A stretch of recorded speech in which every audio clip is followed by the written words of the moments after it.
Hello and welcome to Stampscapes Friday Night Live. We're going to get a little bit of an early start here because I couldn't wait to get to this scenario that I have in my head using this existing pre-printed Aged Autumn full-size piece of paper here. And let's get into it here. I was thinking about I'm going with a full-size piece right here because I want to take advantage of this whole big, kind of swag of autumn leaves here, and it happens to have this little bit of an opening here, which I thought would be a good opportunity for a little bit of a cabin back in here. And this kind of darker area down below I thought would be, I don't know, whatever, the forest floor, or I don't know, whatever, the floor in the woods. And we can do all kinds of other things down here. Now, just the fact that it's dark like that doesn't, mean that it has to be that type of scenario, but I thought it would work perfect for that. So let's see here. All right, so I'm going to be stamping using my hybrid black ink here. I might be altering it, though, a little bit. You can use whatever type of ink you want, but one of the things about certain types of inks is that you can blend it with other types of water-based media. This is a hybrid ink, so it has some dye ink in it, I think, used in conjunction with oil-based pigment ink. I could be mistaken about that, though, but that's what I kind of understand about hybrid inks. But play around with anything. I'm altering it a little bit with a little bit of dark brown here, just so it stamps out a little bit lighter with some potential variation in the impressions. So we'll see if that's the case here. I'm going to mop off a little bit of this bottom portion here in case I want to add a little bit of this fog or mist in the end. I don't know. I don't know if I can on here. This paper's really surprised me, though, in terms of the color of it, accepting some white ink and having it blend in and harmonize with it. Hello, Sharita. Hello, Nicole in Perth. How are you? Happy Thanksgiving to you, Sharita. Happy Thanksgiving to anyone in the U.S. and for everyone else. Hope you had a great Thursday and week in general. Holding this down a little bit longer, hello, Cynthia. And allowing that ink to transfer. Sometimes I get impatient sometimes, even with me kind of remembering to do that. But sometimes when you're stamping on any kind of pre-printed papers and you lift up too soon, sometimes the ink doesn't transfer over because you're kind of having to transfer and penetrate that paper there, which is not actually the paper you're penetrating, but those printer inks printed on top of the paper. So keep that in mind. But anyways, so my black, which usually is pretty black when you're stamping it onto just regular cardstock, uncoated cardstock, or printer's cardstock, just white cardstocks with semi-gloss or glossy even. I get, 95 to 100, 98% gray or something like that. But sometimes when you're printing on these types of papers, you'll end up with more of like a 90% gray or something like that when using black ink. Which can look pretty good on this paper because it's supposed to be this aged style of paper anyways. I don't know, that's the title of it, or the description of it. But yeah, just keep that in mind. And if you don't get, dark enough impressions, just kind of go with it. You don't want a 5% gray or something like that if it's the main subject, probably. But, just kind of work with it, and I find that it works pretty well. And it just, make it look a little bit more purposeful. That's with everything in stamping, though, isn't it? Anytime something doesn't come out the way we kind of intend, you just kind of fake it. You just make do, you know, it's the ultimate make do type of medium to me. Yeah, yeah, these papers have been pretty fun, so going with something a little bit more, you know, maybe, I don't know, not the word aggressive, but, you know, definitely not kind of amorphic, you know, general types of pre-printed papers, right? You know, there's specific objects on them, in other words, you know, which I'm kind of having to navigate and to try and figure out, which has been really fun. And I don't know, I guess it hasn't been as challenging as I thought it could be potentially. Okay, so for example, I have these leaves over here, and I'm thinking about putting this fence right in here. But this fence represents something farther back in the distance, of course, and I have these leaves here. I don't want this fence going right over the top of them like that. So it's trying to kind of integrate my imagery in with lighter forms like that I thought, yeah, that might be kind of interesting to do, or maybe essential, you know, so that something farther back doesn't look like it's right over the top of my foreground imagery. But I think that it's, I don't know, it doesn't really matter too much.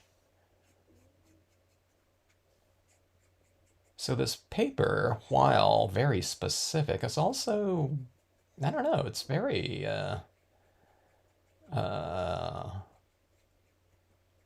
versatile, I guess, in terms of the placement of objects. Okay, so I'm going to do this one all in brown right here. Maybe it'll come out a little bit lighter than this one. I don't know. See, again, this black right there is more like a 90%, 85, 90% gray or something like that. Okay, but now this one right here, I want this to be kind of lighter. Right around in here. I don't want to, I could stamp it out lower and just miss all of those leaves, but I kind of want it to integrate a little bit. So I'm going to mop off some of this, and it's always kind of a question of how much do I remove? You know, it depends on how dark something is and how juicy the pen is. Sometimes I don't remove enough. Sometimes I remove a little bit too much. If you remove a little bit too much, you can always kind of just draw it back in with a colored pencil. But we'll see here. Okay. I'm going to have this going up into these leaves a little bit. So I want it to kind of disappear a little bit, or blend in, dissipate into those forms. And we'll do it on the top of this side as well. When I say do it, I mean remove ink on those sides like that. Hello, Linda. Yeah. We hope you had a nice. When is There's Thanksgiving in Canada too. It's a different month though, right? Or is it?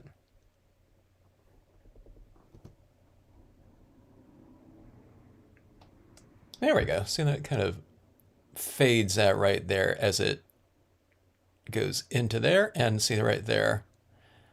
I removed some of that ink right there. Maybe I removed. I don't know. I think it's good right there. But you have it kind of fade like that. So again, it looks a little bit farther back in the distance too, and it blends in easier with that with those leaves. All right.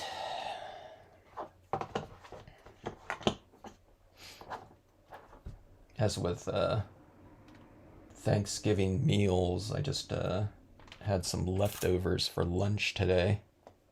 All right, let's add in some additional trees in here. Ideally, I'd have a color that was kind of roughly about that tone or lighter, maybe. I don't have that, but I had this sweet plum. Why I have this sweet plum pad, I don't know. I don't think I've ever stamped anything out with it before until, I don't know, when did I do it? Yesterday or a couple days ago? But it's works really great for this kind of warmish or like a mauve color scheme. All right, so I'll go like this. I can blend in some other tones in this, but I'm not gonna do that here. I'm just gonna wipe some of this off on the lower portion, like that. And then we'll get some additional trees in this open space. Or you can just leave it as is. Yeah.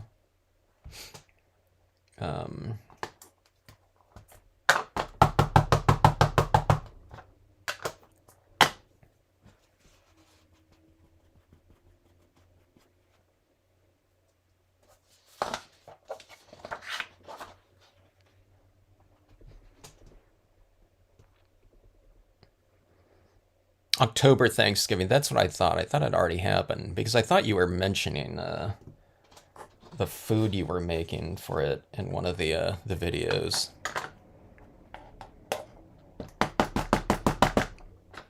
I probably invited the whole live stream over to your house that time. All right. Yeah, Linda. I bought two different packs of these types of papers. This one was the autumn, aged autumn, and then another one was, I think, I don't know what it was called, floral maybe or something like that. So it has like these different colored leaves up top. Less kind of less of a golden light type of scenario though in that pack.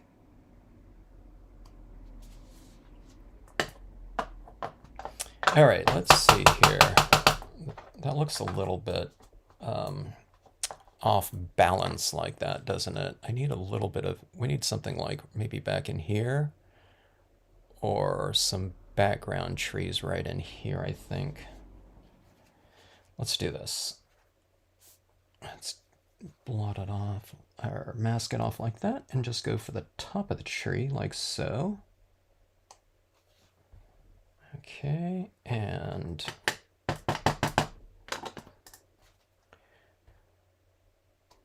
put that like back in there. Looks a little bit better, huh? So I'm just using the top of it like that. And if you ever do that, go with the like a torn edge paper towel or whatever you're using, napkin, you know, anything like that. I think that looks better than a straight one like that. Unless you have it like, you know, growing out of like the concrete or something. Okay, let's do this too. Let's come in here. Little one behind the house like that.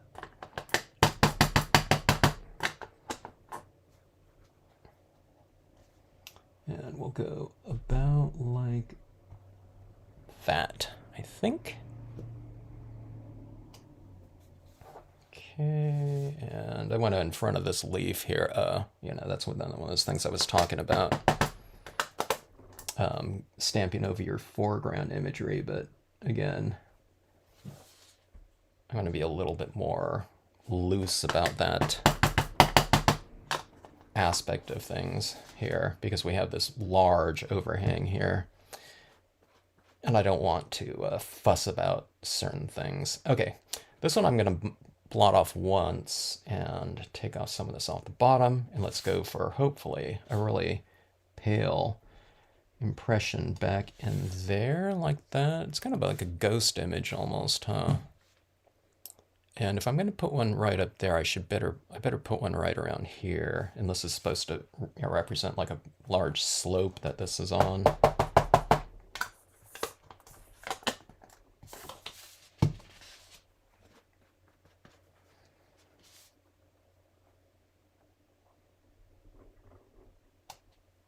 Okay, something like that.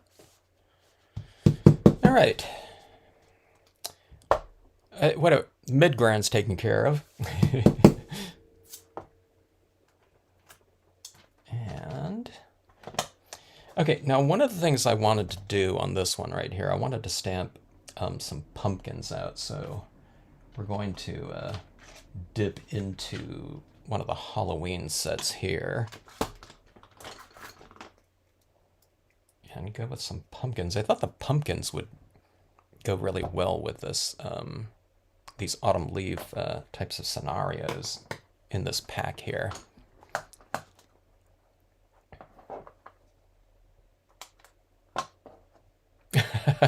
You got to dip into all those supplies, Nicole.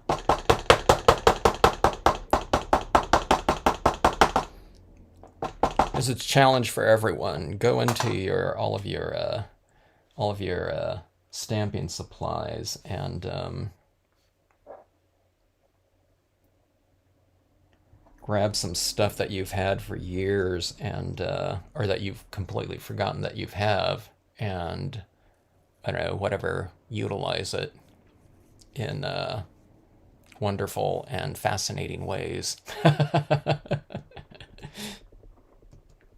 Yeah, I used to go to, I used to travel around and give workshops at, all around the country, uh, to the stores that were carrying Stampscapes. And I would usually buy something, or if they had something kind of interesting, new, whatever, I'd usually pick it up. Now, some of that stuff I used, but some of that stuff I still have. But I think I've started using it over these past, I don't know, it might be 3 years at this point in time.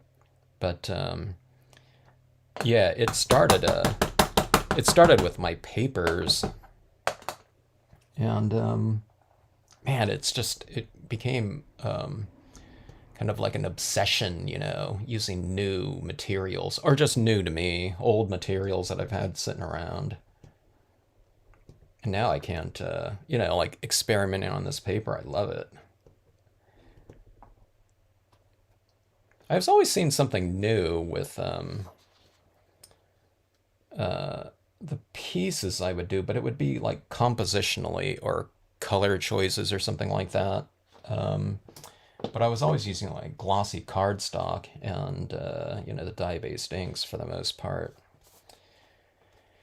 And I love that look, because it really gives me the greatest range of possibilities in many ways, because you can achieve like a really super high saturation with glossy cardstock, just because it's retaining a lot of the media on the surface of the paper as opposed to getting absorbed in it. So, but then came the things like the metallic papers and the holographics and the different papers and media too. The glitters and the crushed glass types of things, the real reflective types of things where you'd have light reflecting off of the paper. I love that whole look to it. And when I saw that, whatever, the reflection cards and stuff like that, really kind of opened up a lot of different possibilities in my, whatever, stamping repertoire from previous notions of who I was as a stamper.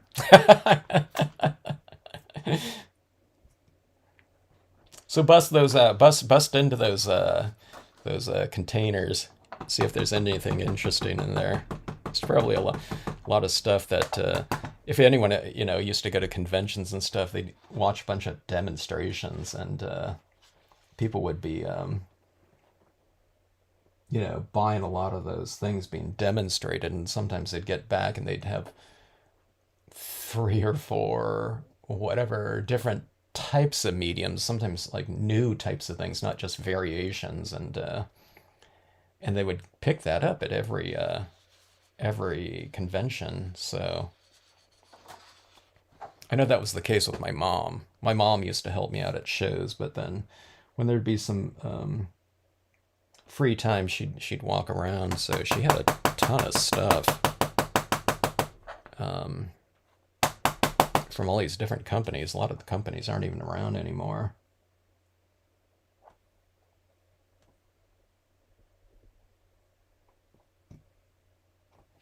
All right, so some pumpkins like that.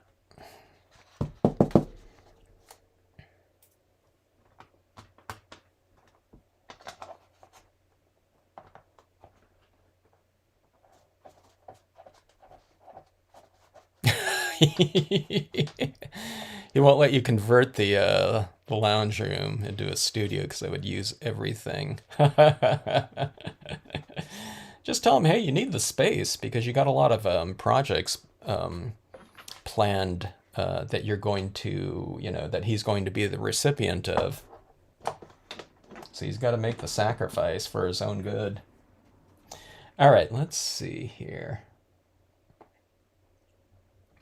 All right, I was thinking about this scenario with this woman standing here like this, looking into the scene. Now, I might have blown it for her because I think right here would have been ideal because she's kind of looking into the scene, but I stamped this right here with this right here. I'd be going right through the pumpkins and if I put it right here, this is like right in the middle of the scene. And that's, compositionally, that's no good. We want to have it a little bit offset. I could do this couple like this, but I don't think I want that. I do have the smaller version of this woman here. She could be right here, I guess. Down here, she'd be too small. These would be like those, 300, I don't know, whatever, 500-pound, I don't know, what do they get up to? It's like 700-pound pumpkins. I guess that would be okay right here, though. This is looking this way, so, see, having something kind of on this side right over here, I wouldn't say it counterbalances, but see, these pumpkins are kind of leading in like this. I want to have something right here to go over here, so it's like you're coming in like this, and then you're going like this, so it's this little S-curvy type of thing. And I think that would be good. So what you do is you have like some kind of animal. Maybe like, if it's pointing that way, it'd be better though. But it's going to be like that. So, all right, here, I'll figure that one out as I go here. Let's get to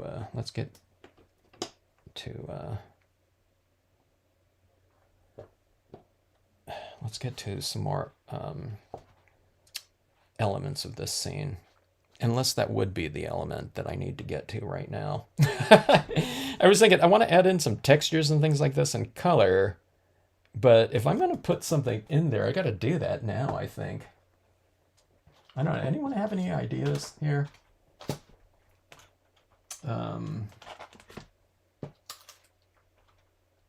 Let's see. There's that little kid.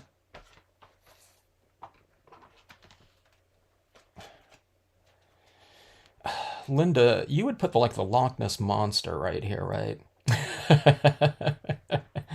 Or it could be a Halloween scene.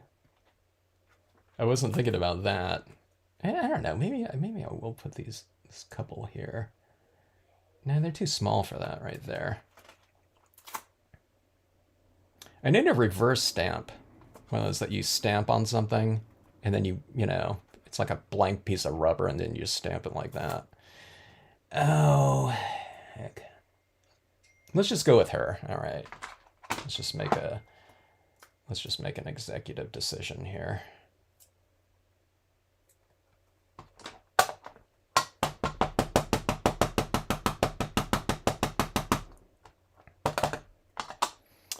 All right. Do I stamp her in just completely black, or do I go with something a little bit more tonal? I think I'm going to go with black because I'm going to be stamping her over this fence a little bit, and I need her to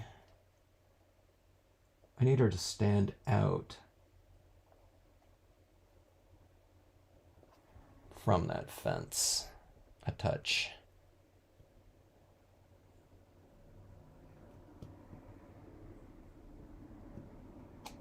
Okay, like so.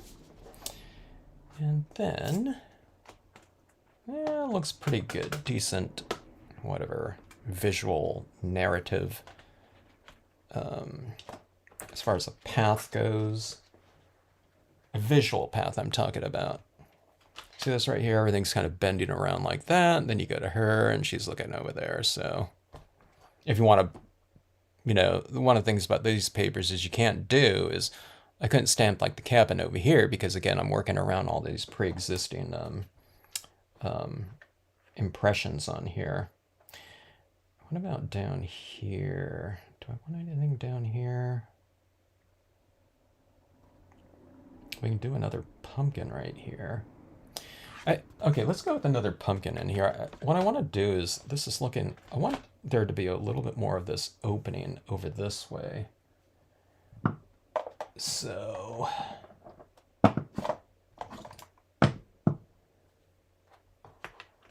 it sounds like I'm kind of fussing around some of these aspects of this scene here. There's a lot of things you can do, but I have fun kind of directing, you know, like a visual path. But, you know, that's what I get a kick out of doing here. So in scenes, I'm kind of looking for these little kind of loopy kind of whatever exploratory little paths to do. So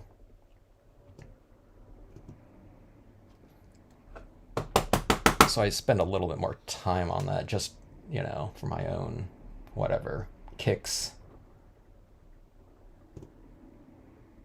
Like that. All right. Okay, that looks a little bit better, doesn't it? See this right here? We have this little bit of an opening.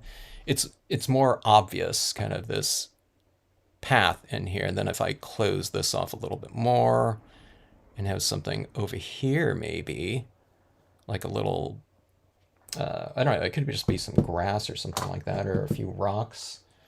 We'll try to make that a little bit more, we'll emphasize certain things a little bit more. Okay, let's just do that. Here, I'll do it real simple here. We'll do it with some rocks here. Hello, Vintage Scrap Girl. Happy post-Thanksgiving. Flip the image on an acrylic block. That way they'll be facing the way you want. How do you flip it on the acrylic block? You mean stamp it on the acrylic block and then take the block and then stamp it?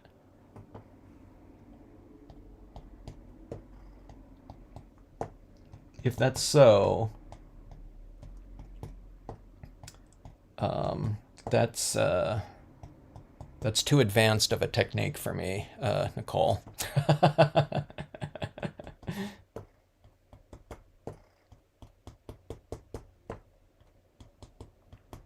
All right, we're anchoring down our objects with a little bit of tone. We'll do it with colored pencil, but this is going to give me a nice head start into the shading process because I'll use this as texture, but it will also be used in repetition to create just kind of like a you know, transitioning tone, I guess. All right, see this? I'm kind of pulling this one out a little bit more like that, so I want to get over here a little bit more to make this a little bit more of like this arcing area right in here, and then you can go like this.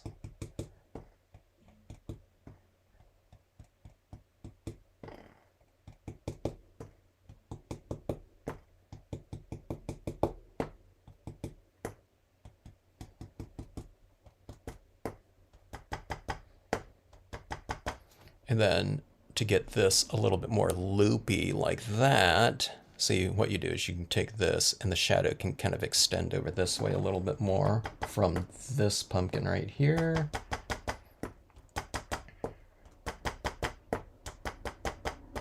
So one of the fun things you can do in scenes with your imagery or shadow or tone is you're creating kind of these paths, you know, through your piece, and you can see it as like a, I don't know, you can think of it like you're, you know, if you're making like a little, I don't know,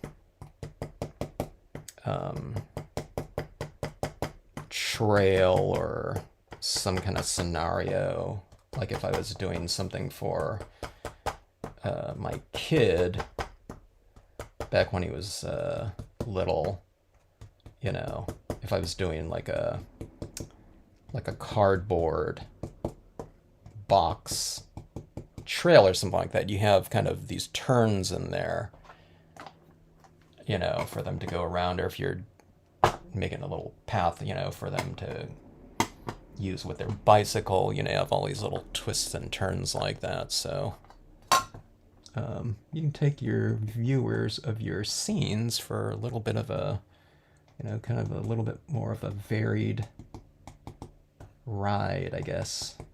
Not that you do that on everything.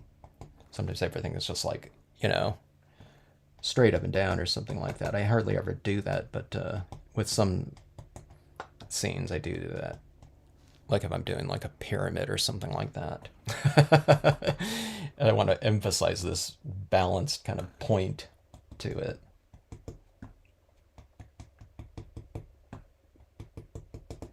All right, so going in with black now and darkening, emphasizing that little shadow aspect of that. Like about like so, I think.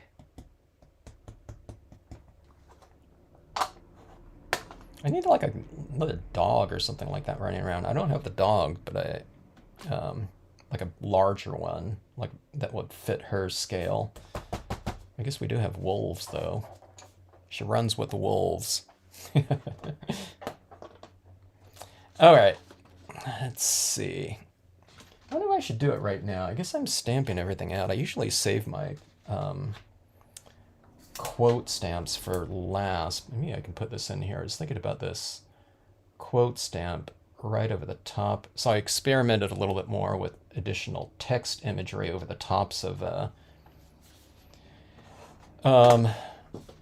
my scene yesterday, and I thought those looked pretty good, kind of right, well, maybe not this one right here or this one, but this one right here is right in the midst of that different imagery in there with, you know, some different textures in the background. And I thought it looked pretty cool. I thought it looked real three-dimensional. So let's take a look here and see if this one will go right in here. Let's see if it fits in there first, I guess. Yeah, I think this should fit in here okay. And stamping it on in black over even that little branch in there, I think it'll work. Usually don't want some kind of like line like that going through your word forms like that, because the word forms should be really legible, unless it's like some sort of like, I don't know, one of those abstract things where you got words all in the background, you know, those stamps that have all those words on them, and they're just kind of amorphic types of, you know, I forgot what they used to call that in typography, where you have these text that doesn't mean anything, but it's just kind of a bunch of gibberish, you know, so that someone can have an idea of how the text, how the copy would look, they call it. All right, so let's get to some of the color integration here and see what it looks like. Yeah, vintage scrap girl. Aren't those leaves kind of fun like that, you know? And it's like any type of size that I'm working with, half-page scene or something like that, it's really kind of, you're doing, at least with this pack right here, like this is a quarter page worth of stamping on here, or a full page piece like that becomes like a half page. But I don't know.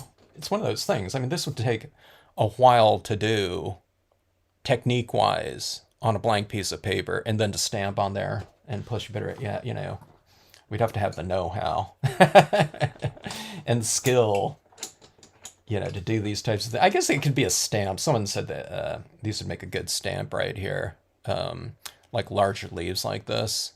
It might have been one of you. Cynthia, did you mention that? Someone mentioned it on one of comments on one of the posts I made. And I thought, yeah, it would, you know, these larger stamps like this, or larger leaves.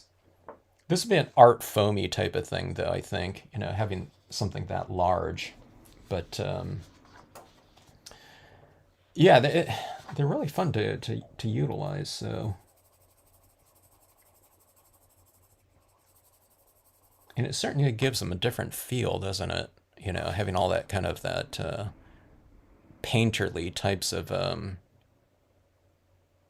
not impressions, but painter types of imagery in with stamping, which is, you know, it's more of a crisp type of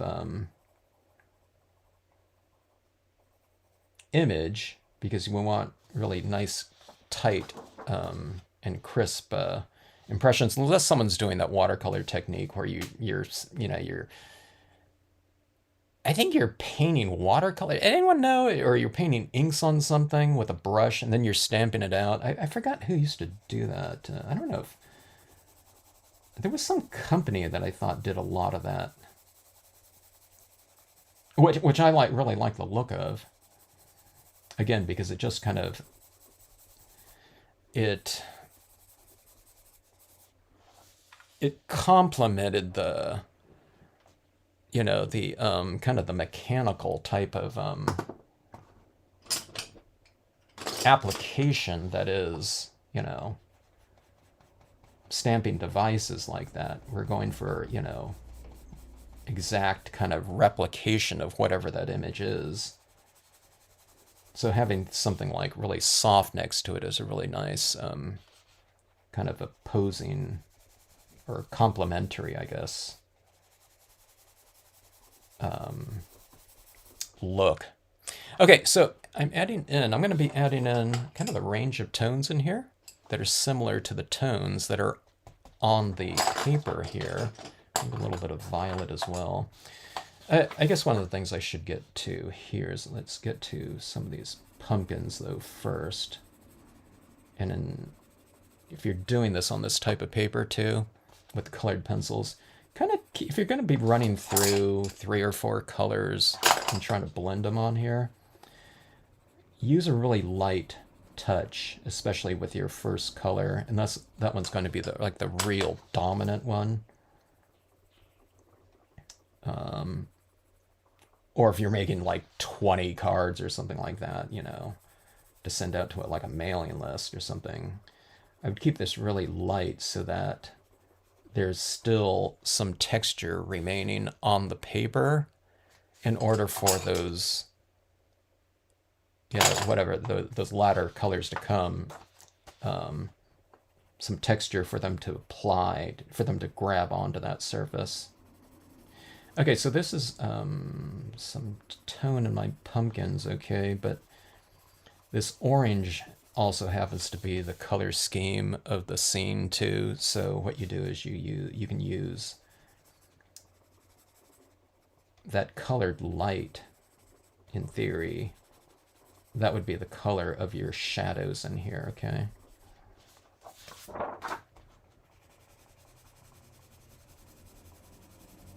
Now here it gets into a little bit of the blue tones that's inherently on that paper, so I don't know how orange will look against that, but we can try a little bit of it.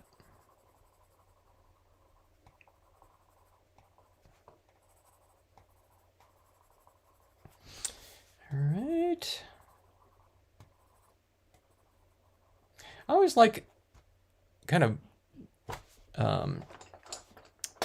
coloring pieces and rendering them where it looks like the light is kind of glowing from within the card and out. So it's kind of nice already inherently having all these color glows in here too. Because like that orange right there really looks like it's glowing. Like the light is coming from within the card like that. But there's also like just coloring these pumpkins like that, having those undertones underneath there.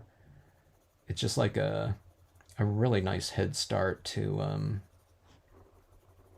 kind of achieving that look within your your stamped objects.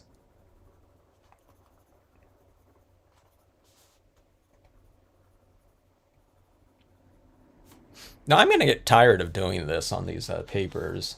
Like right now, I just happen to be kind of like in a printed paper kick right now, but it's always cyclical, you know. I'll probably go back to just plain white paper. It's like, oh, this is awesome.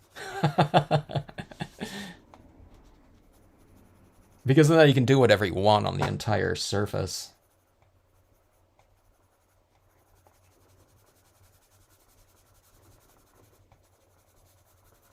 All right, a little bit of shadow work underneath my fence here. All right, that was browns. That's two colors right there. Which one was it with it? I think it was these two. All right, let's see, let's go into red here. Now the darker I go, I usually use less of that hue or shade, okay? And I usually do it around the base of the objects, casting the shadow.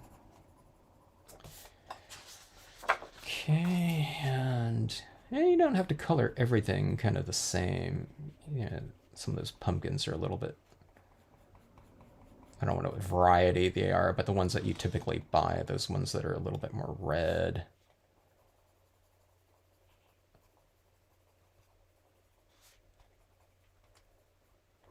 Or you can, this is red, so it's darker than the orange. So one of the things you can do is you can go a little bit more on the base of the object. So it's a little bit more bottom heavy and anchored. Maybe.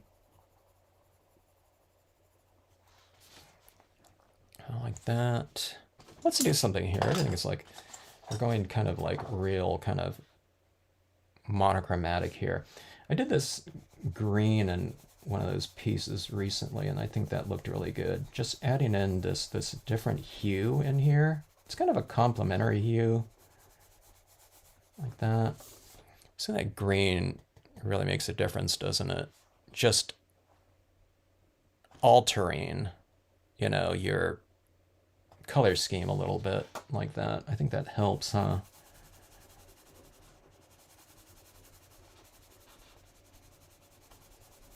I'm not doing like a forest green. I mean, you could, you know, in the shadows or something like that. But if you kind of want to kind of experiment around with some color and you want to take a look at what it might look like, just go with the lightest version of it. You know, this one has to be kind of a warmer green, you know, to match these warmer tones in here. But I think that looks really good like that. It really kind of needed something, but I'm just doing a real light version of it for the most part, like that. This is at its darkest version. But remember, it's going to look different over the top of other colors too, because you get those other colors kind of showing through. So let's do this right here. Let's oscillate it a little bit. We'll go in here. See this right here? I have some right here. Less right in here, a little bit right here, so I don't have any here or right here. And I think it looks, you know, kind of maybe a little bit better that way, to have it kind of interspersed in there as opposed to just, you know, something throughout the entire thing. And remember that I've mentioned this before a lot of times, but analogous colors on the color wheel. They're right next to each other. So these ones are like this. It looks like this right here. It would be, I don't know, something akin to like this. This is like the color scheme right here. So you're going into this one kind of range of tones. I mean, these are kind of analogous colors too, but you're kind of going into an entire different family of tones right here. So this would really go to be more like a canary yellow, like that in reality. And then you would move into your, you know, your darker greens. It would, you know, go something like this, okay?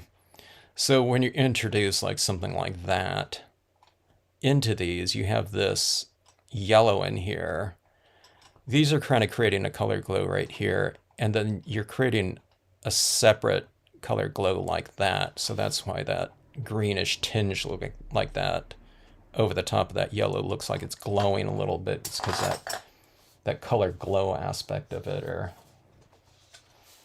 whatever. It's not a concept, but it's, I don't know, whatever. It's one of those things I learned in my color, was it color theory or something like that? It was a design class that I had to take. And that's one of those things I always remembered. Analogous colors and color glows in terms of applying it at some point in time. I didn't really think about that though. So I remembered it later. I just started blending colors, but it was like, oh yeah, there was that analogous color thing. I don't use this other one that was this other concept about color vibrations. If you put two complementary colors next to each other, it creates a color vibration. All right, so we have something like that there. Let's address that cabin a little bit more, huh? You don't have to do too much to it, but it looks a little anemic back there, like especially this roof. So you can put in some tone maybe on maybe the roof. And see, you just kind of transition it a little bit. So I have a little bit of shade at the base of it, and it's lighter up top. That'll emphasize that a little bit more. And see this, like from this side to this side, you can make one side a little bit darker and have it transition to a little bit lighter or something like that.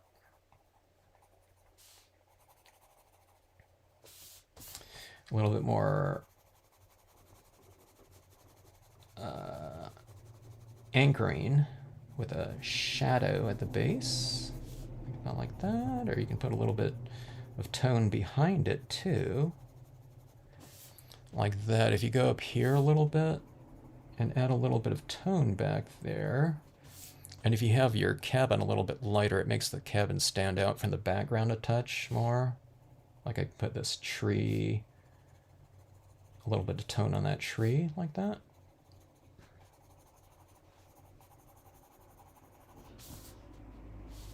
Oh, so here's these fences right here. And again, just a light shadow at the base of it like that, because this fence is a lot lighter than this one. So the shadow would be lighter too. Like that. Actually, this could use a little bit of brown, I think.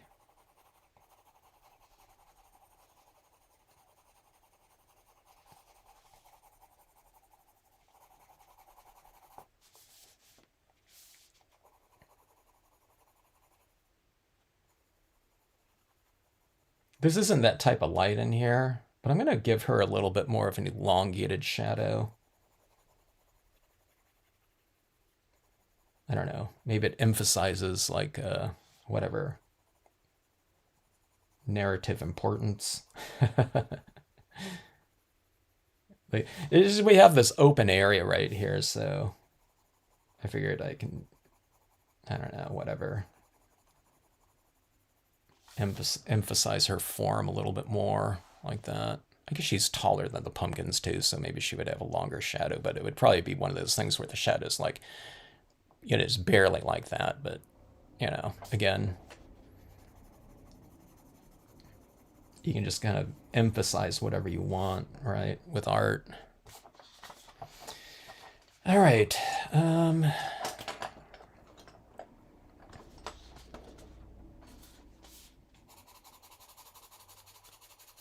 A little bit of a different brown here. Like that.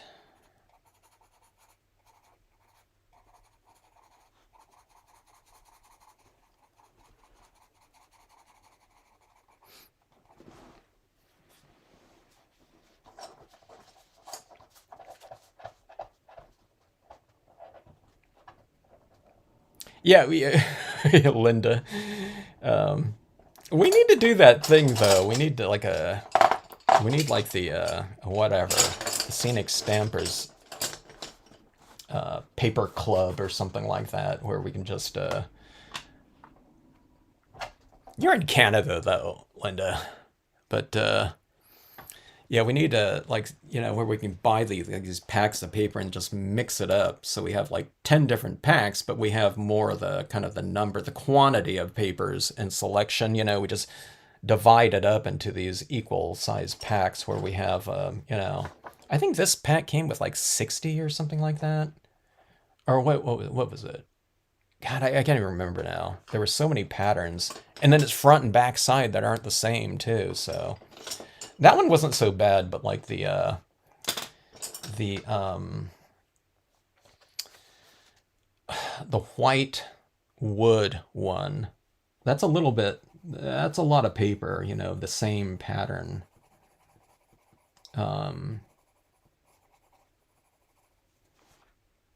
But yeah, we need to break out of, or I don't know, someone can organize that. Someone can put down in the comments if anyone wants to start, try that or something.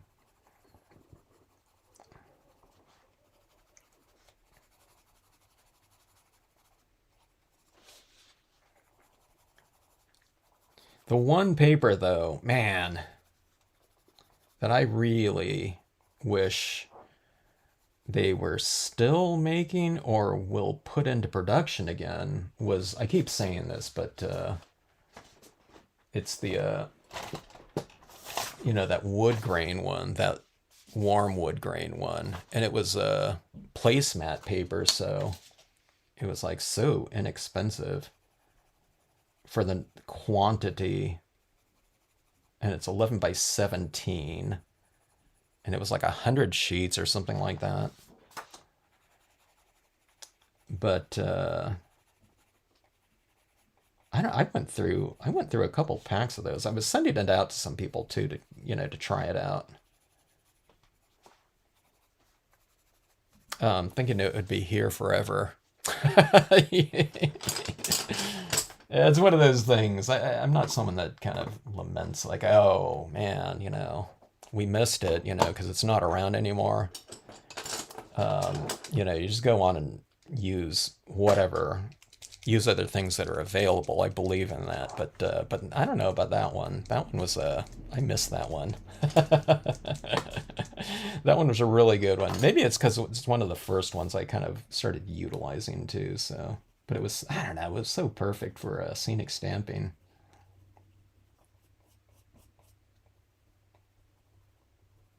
Okay, here's a little bit more brown in here too. You can use, if you have some, like a nice selection of Copic markers, I think you can blend in some tones in here if you want to, or, just doesn't have to be Copic, but, you can get a little bit more of like maybe a rich tone in here. I don't know, I think colored pencil works really great, but if you want to go multimedia on here, you can probably get a little bit of a richer tone by layering in some alcohol inks as well. This, I haven't used this yet, but this is like using it really conservative. I don't know if you can really even tell. But yeah, those pumpkins kind of stand out a little bit more dimensionally, don't they? With a little bit of a kind of a... I'm putting this as a top coat here, but it's really a really light shade in some ways. It's not really super bright or anything, and it's light in value. But I think those pumpkins stand out a little bit more dimensionally with that. But now that I did that, though, this fence looks a little anemic now that these pumpkins are a little bit richer, so let me put a little bit of tone down here like that. Let me bring that up a little bit in terms of value or kind of intensity like that. See that? You can see which, here, I'll do this on this one rung here. Let's do it at the base of the rungs like that. See, like that, that fence looks a little bit more substantial like that now. So you can play around with all kinds of different media on this paper.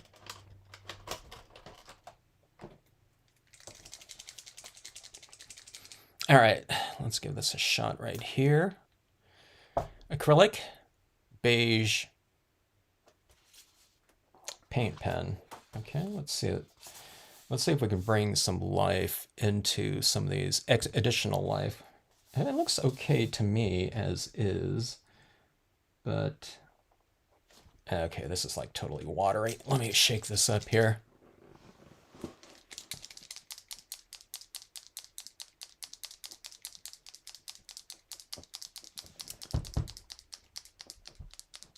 Oh, Kevin is never boring. Um, if anyone thinks that, I am absolutely fine with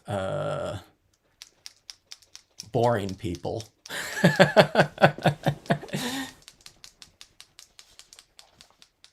Like one of the I wouldn't call it compliments, but I thought one of the comments that I got, I've mentioned this before, but someone years ago said, hey, they had a hard time. They got a little bit insomnia, so what they do is they put not a live stream, which they could do, but I wasn't doing live streams back then, but they just run my videos and it would help them fall asleep.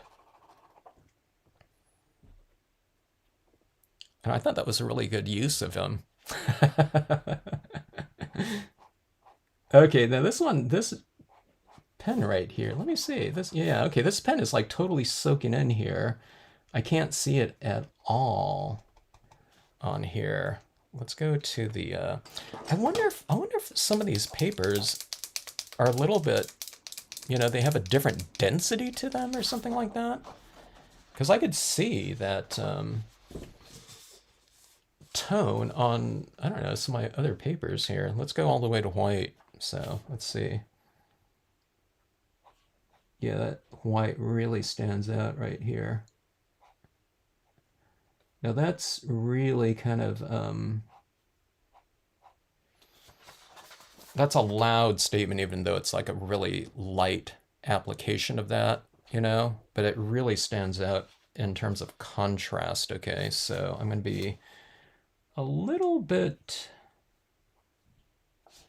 conservative about my application of this, but I am going to use some white pigment ink on here that will integrate the white reflected light on those fences like that, okay? But let's apply it in some of these areas on the fence. I like using it on the fence posts and on the rungs like that. And then let's have that light coming from in here. It's totally a warm light, and it's not like a white light. So again, it's kind of standing out a little bit, or a lot right now, but we'll integrate it here.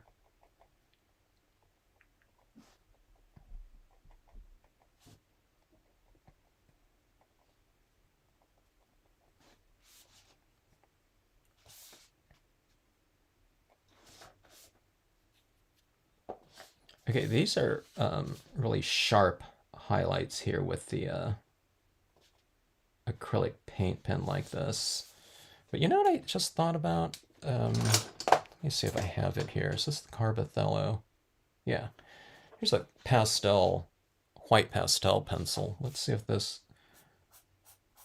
works at all here. Yeah, it looks pretty good on this paper. I guess it shouldn't surprise me. This is a white pastel pencil. It's called a Carbothello. It's Schwan Stabilo. I don't know how you pronounce that, but white pastel pencil. It's pretty soft. So applying this pastel pencil on here, if this piece is going to be handled or touched, or if you're sending a card to someone with this on there, you probably, probably should use a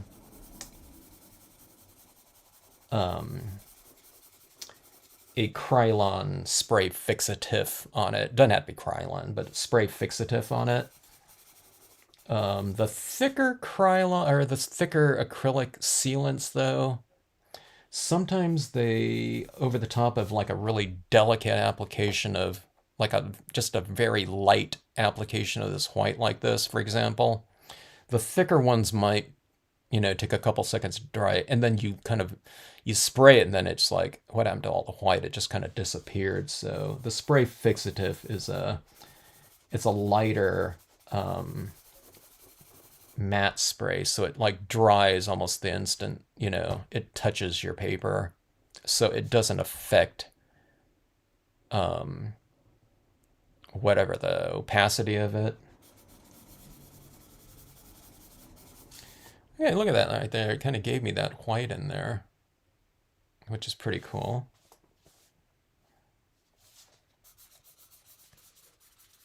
The white to relate to some of this. And then, let's see, let's go a little bit more right here.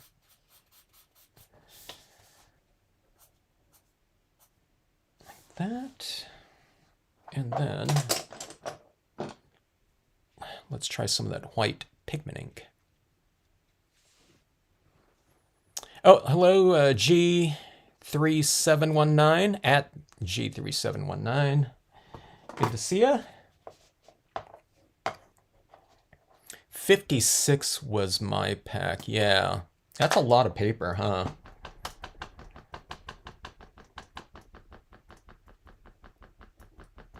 So I think these papers like this too. I want to do a reflection card using it with gold, metallic down below. People haven't seen this. I mention this all the time, but 100% cotton ball, white pigment ink, and then you smash it down. Otherwise, it's like really frayed. So you want to have a nice. See, this kind of gets like this right here, and then you don't want to use that. I don't think. You want it nice and flat as an applicator, but you also kind of want it dry. You don't want it all blobby, okay? And then start applying it. I don't know, what was that, like 10 taps or something like that. And you just start seeing a little bit of that ink down here. So again, it's a dry kind of brush style application with this. You just want to make sure that you don't have too much ink on there. If you do, you blot it off a lot before you take it onto your card, and then you start using a really light touch and try to get your application of it through repetition as opposed to pressure, okay? All right, so we're adding this around our cabin right here. It kind of makes it a little more of a dreamy type of look.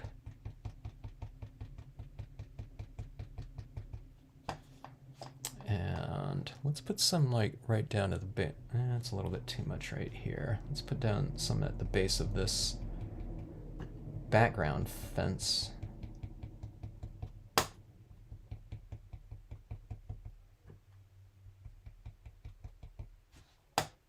Okay. And how about right around her?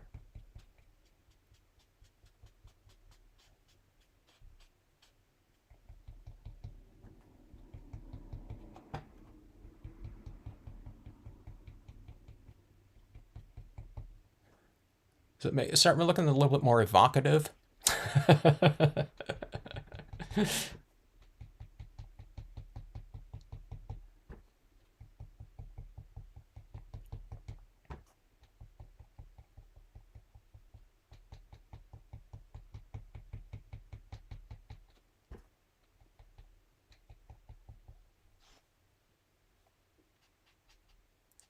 See, people can watch these videos for like the, what is it, the ASMR? Is that what, I forget that acronym stands for.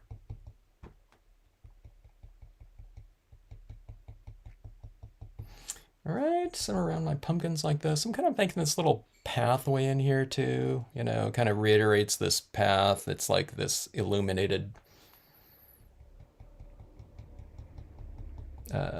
pathway in here, a little bit more dreamy. And this too down here, I mean, we had a little bit of a brighter tones in here with some of those colors. I wouldn't call it bright, maybe a rich tonal scheme in here, but it's kind of dreary in here in terms of darkness. So you can do stuff like this. So see this right here. I can add a little bit of this here. I don't want to add a huge amount because it's kind of in a darker area. But you add a little bit of this in here and it illuminates this area a little bit. And again, it's like a whole thing about kind of inviting the viewer in. You know, it's following this kind of illuminated pathway or something like that. It might be kind of more kind of welcoming to the viewer of your card, scene, whatever.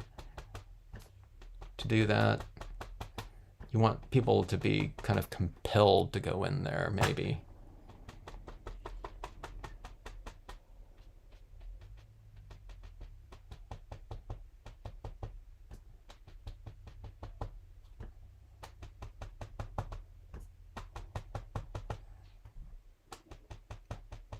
I'm going to try to add a little bit of a lighter kind of area right between those trees. I'm going to see if I can do that here.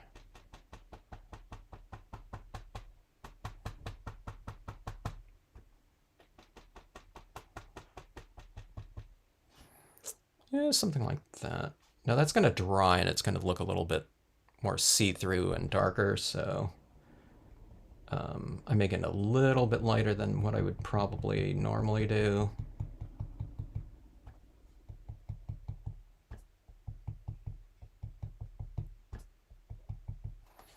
Yeah, let's see.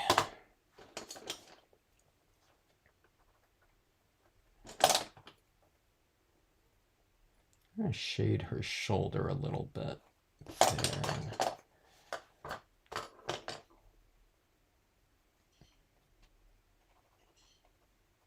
I want to put her in a little bit of a blue dress. It's kind of like a charcoal gray right there.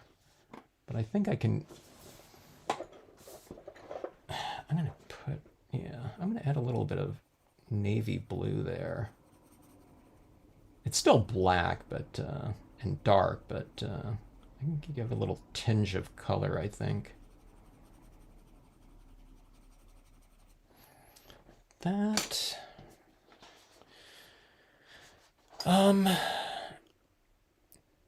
So I'm wondering if I should do any type of additional foreground in here. I was kind of debating that, like some grass, but then this is like it's almost like the road in here that's, you know, it's filled with the pumpkins, you know.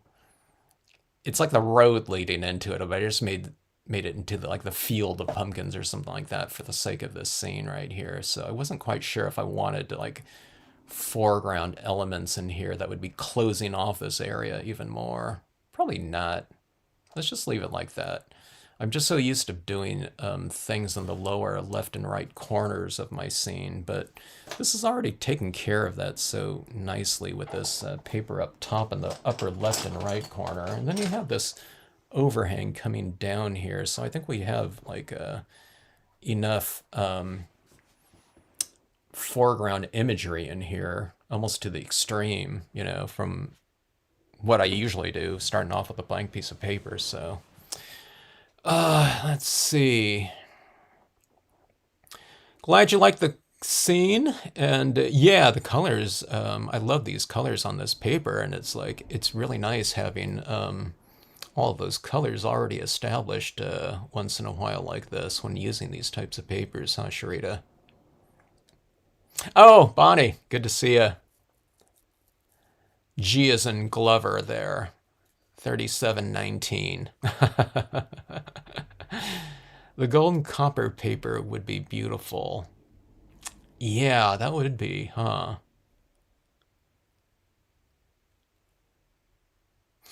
Yeah, gold reflection cards, yeah. So, I mean, this isn't like a reflection type of scenario here like this, but you have that reflection card like that, and here's like this piece of gold paper, but look at that kind of that, or if this was like a lake like that, we have that head right there. I'm not saying turn this into a reflection card. You see that cabin, reflecting down in that, you know, this golden paper area like that. Wouldn't that be fun? Like that. Yeah. All those different textures. And then I would stamp something down here in the foreground on this one. But I don't know. Yeah, I don't know. This is there's like this mauve-ish, you know, looking color like that. I guess the gold looks pretty good with that too. I'd probably go with the gold over the silver in terms of reflection card type of format on there. The silver, I don't know, silver always looks good. It's definitely neutral, but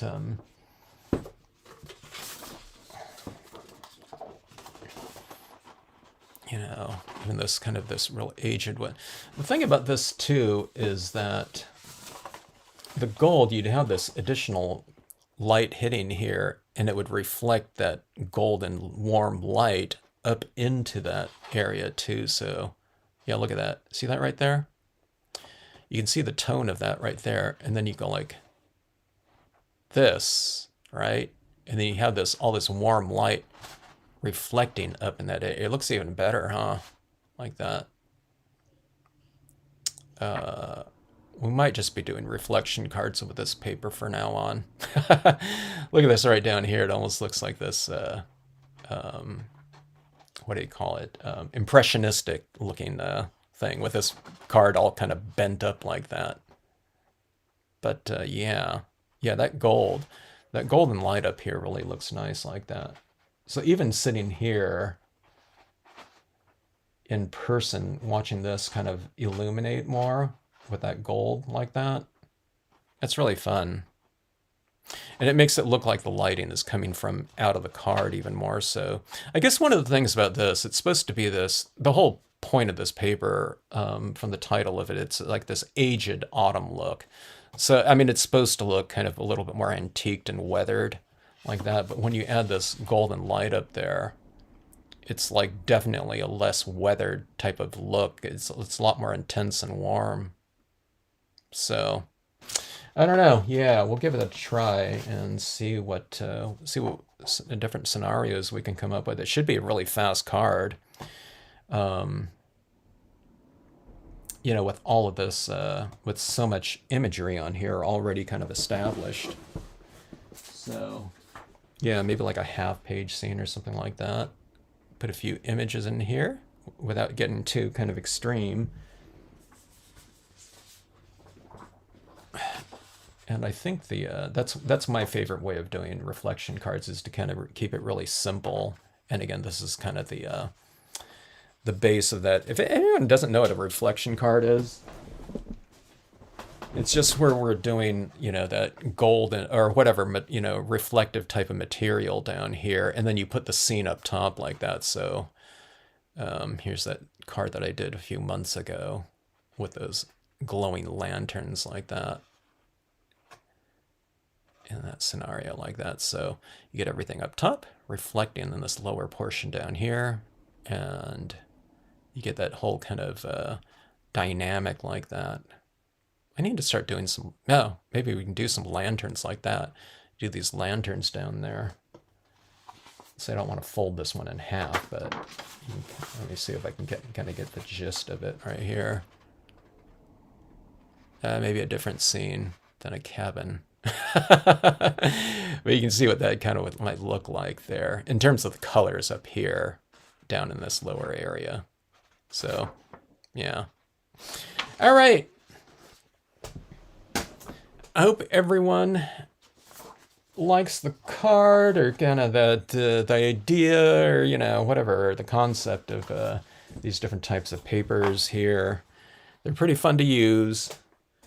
And I don't know, you can use them for all kinds of different things. You know, I think most of the people are just kind of printing things on it, you know, going through their inkjet printer, to, you know, letters or something like that, and you're just printing it on kind of a little bit more of an interesting background than just plain. I think that's what most of those paper packs are kind of designed for. You know, doing invitations or, you know, and stuff like that. So, but they're really fun to stamp on because they accept the ink really well. And in terms of nature stuff, there's all kinds of different patterns out there. And they're relatively inexpensive because they're kind of more stationary types. They're not like nice, really nice, super nice, whatever, 100 pound like scrapbooking papers or something like that. So, and you can get quite a few. They're like that. Like I said, this one's ruled on the back, and you know, a whole different pattern on the whatever the other side like that. And this one I like quite a bit because it does have some weight to it. Some of them are really thin, but again, you know, if I'm doing smaller ones like this, I'm going to be matting this off anyway. And, you know, adhering it to a thicker cardstock. Not, you know, I wouldn't just send out a card like this. I guess you could, but, you know, for the most part, I'm mounting it and framing it off a little bit nicer, you know, like something like that again. All right, but anyway, pumpkins in this scenario right here. I was thinking about that with Thanksgiving yesterday, so I wanted to give this a shot and see what it looked like, or could possibly look like in this test here. Hello, military mom.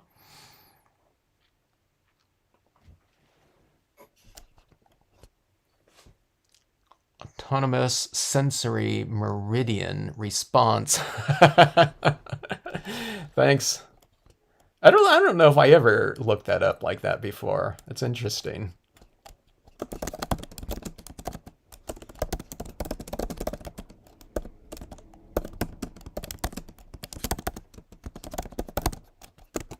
Thanks for checking out this full-size scene with kind of a half-size card effort here, thanks to whoever the artist was for these background papers doing all of the heavy lifting for us. Whoever chooses to use these. All right. All right. Thanks again, everyone. Hope you have a great rest of evening and weekend. Hope to see you in the next live.